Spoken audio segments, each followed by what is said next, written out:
അതിലും ഭീകരമാ ഗബത കേട്ടോ. ഗബതയുടെ ചരിത്രത്തെ എഴുതി വെച്ചിരിക്കുന്ന ജോഷ് മക്ഡവൽ എന്ന് പറയുന്ന ഒരു ഡോക്ടറുടെ എഴുത്തുണ്ട്. എന്നെ വളരെയധികം ഒരു എഴുത്താണ് താൻ എഴുതിനകത്ത് എഴുതി വെച്ചിരിക്കുന്നത്.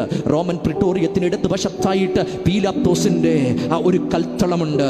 അത് അദ്ദേഹം ഇരിക്കുന്നതിന് ഇടത്തുഭാഗത്തായിട്ടാണ്. ഈ കൽത്തളത്തിന്റെ മുമ്പിൽ ഒരു ചെറുപ്പക്കാരനെ അവന്റെ മുതുക് മാത്രം ദൃശ്യമാകുന്ന രീതിയിൽ അവനെ ചേർത്ത് കെട്ടുവാനിടയായി. അന്ന് അവിടെ അടിക്കാൻ ഉപയോഗിച്ച ഒരു ആയുധമുണ്ട്. അതിന്റെ പേര് ഫ്ലാഗ്രം എന്ന ചാട്ടവാറെന്ന് നമ്മൾ പറയും. പക്ഷെ ചാട്ടവാർ എന്ന് പറഞ്ഞാൽ ഒറ്റ വാറ് മാത്രമല്ല, ഒരു പിടിയുടെ അറ്റത്ത് 3 മുതൽ 5 വാറ് വരെയുണ്ട്. 3 മുതൽ 5 വാറ് വരെ എന്ന് പറഞ്ഞാൽ ഒരു വാറ് മാത്രമല്ല, 3 മുതൽ 5 വാറ് വരെ. അതിന്റെ ഏറ്റവും അടിയിൽ ഈയക്കട്ടകൾ ചേർത്ത് വെച്ചിട്ടുണ്ട്. ഒരു മനുഷ്യ ശരീരത്തിൽ ഏറ്റവും കൂടുതൽ ആഘാതമേൽപ്പിക്കുന്നത് ഈയക്കട്ടകളാണ്. ശരീരത്തിനകത്ത് വല്ലാത്ത മുറിവേൽപ്പിക്കും, നൊമ്പരമേൽപ്പിക്കും. അതിനറ്റത്ത് എല്ലിൻ കഷ്ണങ്ങളും അങ്ങനെയുള്ള ഒത്തിരി ആയുധങ്ങൾ അവിടെ ചേർത്ത് വെച്ചിട്ടുണ്ട്. ഇതൊരുവന്റെ ദേഹത്തെ കടിക്കുന്നത് എങ്ങനെയെന്നറിയുമോ?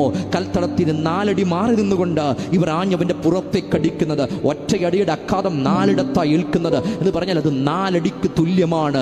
ഈ അടി അടിച്ചാലുള്ള പ്രത്യേകത ഒരു 3 അടിക്ക് തന്നെ ആ ത്വക്ക് തകരാനിടയാകും. എന്ന് പറഞ്ഞാൽ അവന്റെ സ്കിന്ന് തകരാനിടയാകും.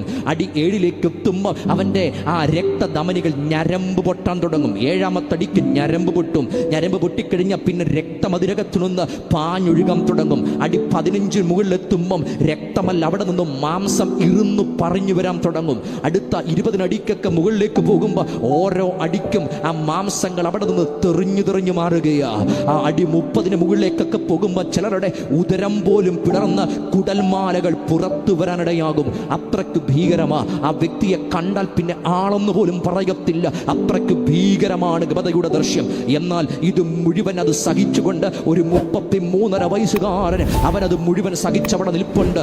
എന്താ വെളിപ്പെടുത്തിയത്? വെളിപ്പെടുത്തിയൊരു സ്നേഹമാ. ഇങ്ങനെ അടി ഒരുത്തൻ കൊണ്ട ജോഷ് മക്ഡവൽ പറയുന്നത് പിന്നെ അവൻ എഴുന്നേക്കാൻ കഴിയത്തില്ല. എന്നാൽ അവിടെ അവൻ എഴുന്നേൽക്കാതിരുന്നില്ല. അവൻ എഴുന്നേൽക്കുക മാത്രമല്ല, 300 പൗണ്ട് ഭാരമുള്ള മരക്കുരിശും തോളിലെടുത്തുകൊണ്ട് അവൻ ആ ഗോൽഗോഥയുടെ വഴിയിലേക്ക് അവൻ സഞ്ചരിക്കുക. വീണും എഴുന്നേറ്റും രക്തം ഊർന്നൂറി വരുന്ന ആ വഴിത്താരയിലൂടെ അവിടുത്തെ ക്രൂശിന് പുറകിൽ ഇന്ന് രാത്രി പോയാൽ രക്തത്തിന്റെ മണമുള്ള വഴിത്താരയിൽ വിഴുതറിക്കിടക്കുന്നത് അവിടുത്തെ സ്നേഹത്തിന്റെ മഹത് പ്രദർശനമാണ്. കാൽവറിയിൽ അവന്റെ കൈകാലുകൾ ആ കാലിരുമ്പാണികൾ തറക്കപ്പെട്ട് ആ കുഴിയിലേക്ക് എടുത്തിടുമ്പോൾ ഉച്ച മുതൽ ഉള്ളം കാൽ വരെ അതികഠിന വേദനകൾ. അവന്റെ ഹൃദയത്തിലേക്ക് ബ്ലഡ് പമ്പ് ചെയ്യുന്നത് തടസ്സപ്പെടും. അവസാനത്തെ രക്തം പമ്പ് ചെയ്യുന്നത് തടസ്സപ്പെടും.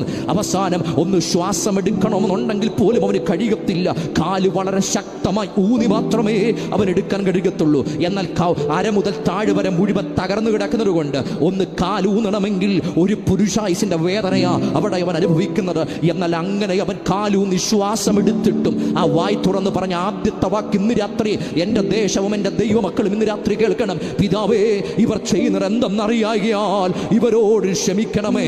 എനിക്കില്ലാത്തത് നിനക്കും വേണ്ടെന്ന്, എൻ്റെ കൂടെ ജീവിക്കാത്തവർ നിന്റെ കൂടെയും ജീവിക്കേണ്ടെന്ന് പറഞ്ഞ് കഴുത്തറക്കുന്നതിനുള്ള പ്രവണതയുടെ നടുവിൽ ഇന്ന് രാത്രി സ്നേഹം കാണാൻ കഴിയുമോ? അടിച്ച് തകർത്ത് അവശനാക്കിയപ്പോൾ ക്ഷമിക്കാൻ പറഞ്ഞ, സ്നേഹിക്കാൻ പഠിപ്പിച്ച ഒരു സ്നേഹത്തെ ഇന്ന് രാത്രി ഞാൻ ഉയർത്തി പറയുന്നു. അത് മറ്റാരുമല്ല, എൻ്റെ അരുമനാഥന്റെ സ്നേഹമാണെങ്കിൽ കണ്ടാൽ ആളലയെന്ന് തോന്നുമാർ അവൻ വിരൂപനായിരുന്നു. അങ്ങാടിയിൽ ഇറച്ചി കഷ്ണം തൂങ്ങിക്കിടക്കുന്നത് പോലെ അറുക്കപ്പെട്ട ദൈവകുഞ്ഞാട് അവിടെ തൂങ്ങിക്കിടക്കുക. എന്നാലും അവൻ അരുതാത്തതൊന്നും പറഞ്ഞില്ല. അവനൊരു സന്തതിയെ കണ്ടു. ആരാ സന്തതി? ഇന്ന് രാത്രി ഇവിടെ ഇരിക്കുന്ന എന്നെയും നിങ്ങളെയും ആ തകർക്കപ്പെട്ട ആ തലയിൽ ആഞ്ഞടിച്ച മുൾക്കിരീടത്തിൽ നിന്ന് ഇറങ്ങി വരുന്ന ആ രക്തത്തിന്റെ തുള്ളികൾ അവന്റെ കണ്ണിനകത്തോട് ഇറങ്ങി വരുമ്പോൾ ആ കണ്ണു തുറന്ന് അവനൊരു സന്തതിയെ കണ്ടു. ഇന്ന് രാത്രി നിലമ്പൂരിരുന്ന് വചനം കേൾക്കുന്ന ഒരു പറ്റം ജനത്തെ, നമ്മെ, ഈ ലോകത്തെ മുഴുവൻ അവൻ കണ്ടപ്പോൾ മനസ്സോടെ ശാപമരത്തിൽ കയറിയ മനുവേല ദൈവജന ഇന്ന് രാത്രി എത്ര പേർക്ക് ആഴമായി ആ കാൽവരയ്ക്ക് നന്ദി പറയാൻ കഴിയുന്നുണ്ട്? ആ മകൻ സ്നേഹത്തിന് സ്തോത്രം ചെയ്യാൻ കഴിയുന്നുണ്ട്? ഇതിലും വലിയ സ്നേഹമില്ല. അതുകൊണ്ട് പാട്ടുകാരൻ പാടുന്നത്, ഇത്ര സ്നേഹം ഓ നമുക്ക് വേണ്ടി ചൊരിയാ, മനുഷ്യരിൽ എന്തു നന്മ കണ്ടു നീ രക്ഷക. ഹല്ലേലൂയ. ഇതിനേക്കാൾ വലിയ സ്നേഹമില്ല. ഇന്ന് രാത്രി സ്നേഹത്തിന് വേണ്ടി അലയുന്ന വ്യക്തിയാണ്. ഓടി വരാൻ കഴിയോ? നെഞ്ചോട് ചേർത്ത് പിടിക്കുന്ന ഒരു അപ്പനുണ്ട്.